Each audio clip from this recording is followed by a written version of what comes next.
बच्चों, जय शारदे माँ। कैसे हो बच्चों? उम्मीद है आप सभी अपने स्थान पर सकुशल होंगे। आज हम एक नया पाठ पढ़ने जा रहे हैं जो आपकी पाठ्य पुस्तक बसंत भाग 1 में संकलित कविता है वह चिड़िया जो कविता के कवि केदारनाथ अग्रवाल जी हैं। केदारनाथ अग्रवाल जी, कविता शुरू करने से पहले हम इनका जीवन परिचय एक बार जान लेते हैं। केदारनाथ अग्रवाल का जन्म 1 अप्रैल 1911 बांदा जिले के कमासिन ग्राम में हुआ। जीविका से वकील श्री अग्रवाल छायावादी युग के मूर्धन्य प्रगतिवादी कवि थे।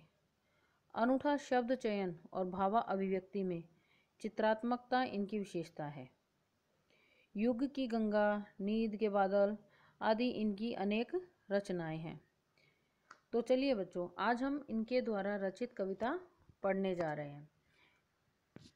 आप अपनी अपनी हिंदी पाठ्य पुस्तक अपने सामने रखिए। पेज नंबर 1, कविता नंबर 1, वह चिड़िया जो चोंच मारकर दूध भरे जुंडी के दाने रुचि से रस से खा लेती है। वह छोटी संतोषी चिड़िया, नीले पंखों वाली मैं हूँ, मुझे अन्न से बहुत प्यार है।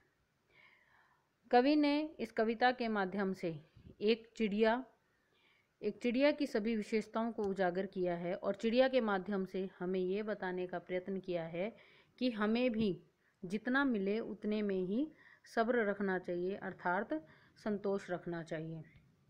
जिस प्रकार से एक छोटी सी चिड़िया जो अपनी चोंच मारकर, एक छोटी चिड़िया जब खेतों में गेहूं, बाजरा, ज्वार खेतों में जब लगा रहता है तो वह चिड़िया खुले आकाश में उड़ना पसंद करती है और उड़कर उन ज्वार के जुंडी के दानों को अपने चोंच से उनको तोड़कर खाना अत्यधिक पसंद करती है। तो चोंच मारकर दूध भरे जुंडी के दाने, उन दानों को खाना पसंद करते। जुंडी मतलब क्या हुआ? जुंडी का मतलब हुआ कि बाजरा, ज्वार, इनकी बालियां, जो बालियों पे लगता है ना गेहूं, वो जब दाने कच्चे कच्चे होते हैं, जब एकदम बाली पर होते हैं, एकदम कच्चे होते हैं, तब उनको तोड़ने पर एक तरल पेय पदार्थ, सफ़ेद रंग का एक तरल पेय पदार्थ निकलता है जो दूध की भांति होता है, बहुत मीठा मीठा। तो चिड़िया को वो खाने में बहुत ज़्यादा रुचि है। रुचि मतलब उसको चाव है, वह उन जुंडी के दानों को बहुत चाव से खाती है। रस से खा लेती है मतलब आनंद से खाती है। उसे खुले आकाश में घूमना और खेतों में लगे उन दूध भरे जुंडी के दानों को खाना बहुत ही पसंद है।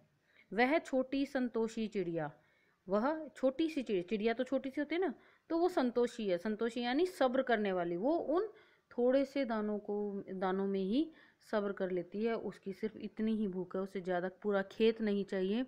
सिर्फ एक जुंडी पे से थोड़े से दानों से ही उसे संतोष होता है। वह कैसे रंग की है? वह नीले पंखों वाली है और मुझे अन्न से बहुत प्यार है। और चिड़िया को किससे प्यार है? अन्न से बहुत प्यार है। इन पंक्तियों में कवि ने चिड़िया के माध्यम से मनुष्य को यह समझाने का प्रयत्न किया है कि हमें जितना मिलता है उतने में ही संतोष करना चाहिए और अन्न का कभी भी अपमान नहीं करना चाहिए। मनुष्य को अन्न से प्यार करना चाहिए। अगली पंक्तियां पढ़ते हैं। वह चिड़िया जो कंठ खोलकर बूढ़े बन बाबा की खातिर रस उंडेल कर गा लेती है, वह छोटी मुंह बोली चिड़िया, नीले पंखों वाली मैं हूँ, मुझे विजन से बहुत प्यार है।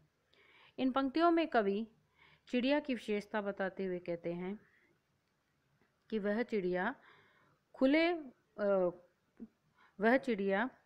बूढ़े वन बाबा की खातिर, बूढ़े वन बाबा यानी वह जंगल में रहना ज़्यादा पसंद करती है। जंगल में पेड़ होते हैं, पेड़ों पर रहना उसको ज़्यादा पसंद है और उन बाग बगीचों में रहकर वह उनके पेड़ों की डालियों पर बैठकर वहाँ पर चहकना ज़्यादा पसंद करती है। कंठ खोलकर यानी खुले गले से।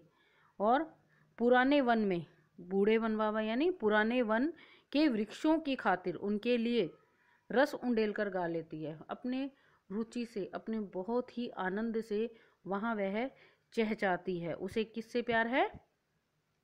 उसे वह प्रकृति से प्यार है, उसे हरियाली से प्यार है, उसे पेड़ पौधों से प्यार है।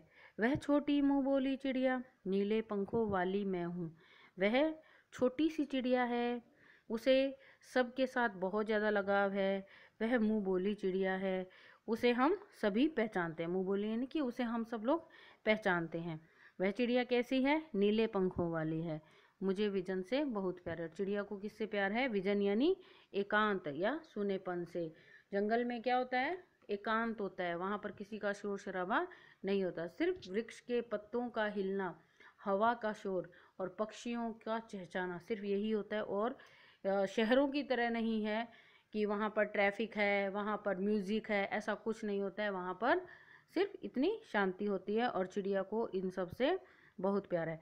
अर्थात इन पंक्तियों के माध्यम से कवि हमें यह बताना चाहता है कि हमें प्रकृति से प्यार करना चाहिए, हमें एकांत में रहकर भी अपनी इच्छाएं हम पूरी कर सकते हैं। जैसा कि अभी लॉकडाउन में हुआ है कि हमें बाहर घूमने को नहीं मिल रहा है, तो भी हमें इसका भी आनंद लेना चाहिए। ये नहीं है कि हम आने वाली परिस्थितियों से डर जाएं। जिस तरह से चिड़िया हर परिस्थिति में खुश रहती है, वैसे हमें भी हर परिस्थिति में खुश रहना चाहिए।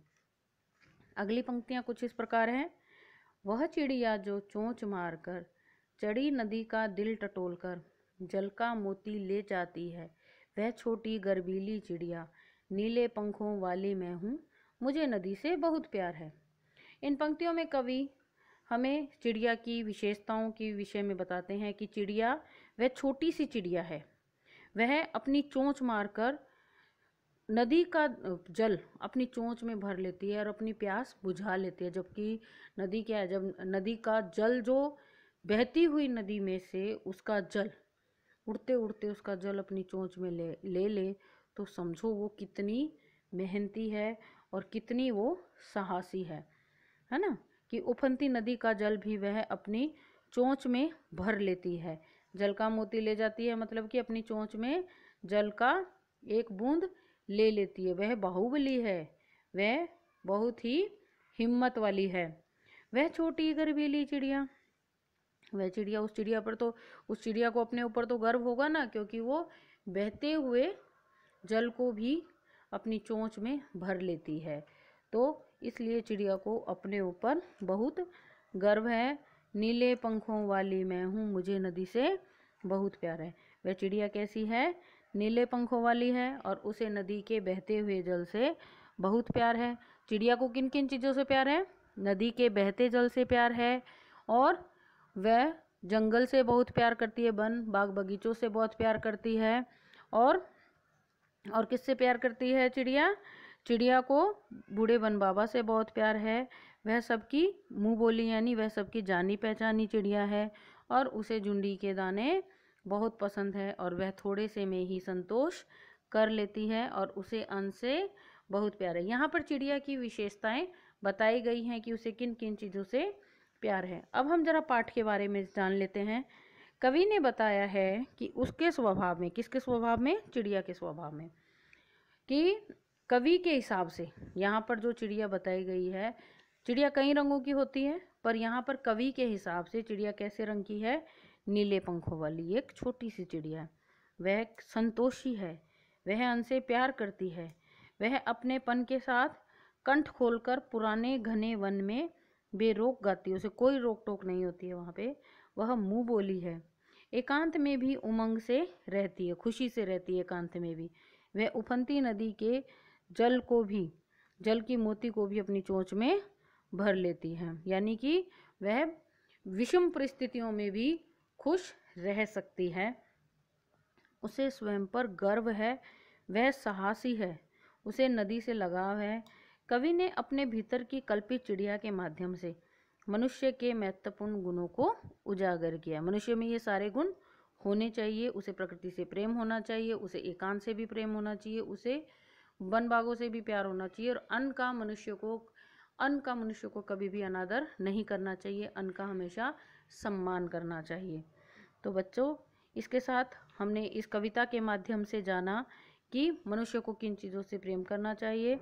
और श्री केदारनाथ अग्रवाल जी की ये कविता अत्यंत ही सुंदर है। उम्मीद है आपको मैंने इस कविता के विषय में जितना समझाया आपको समझ आया होगा। इसी के साथ मैं बल्केश मीना आप सबसे विदा लेती हूँ। धन्यवाद।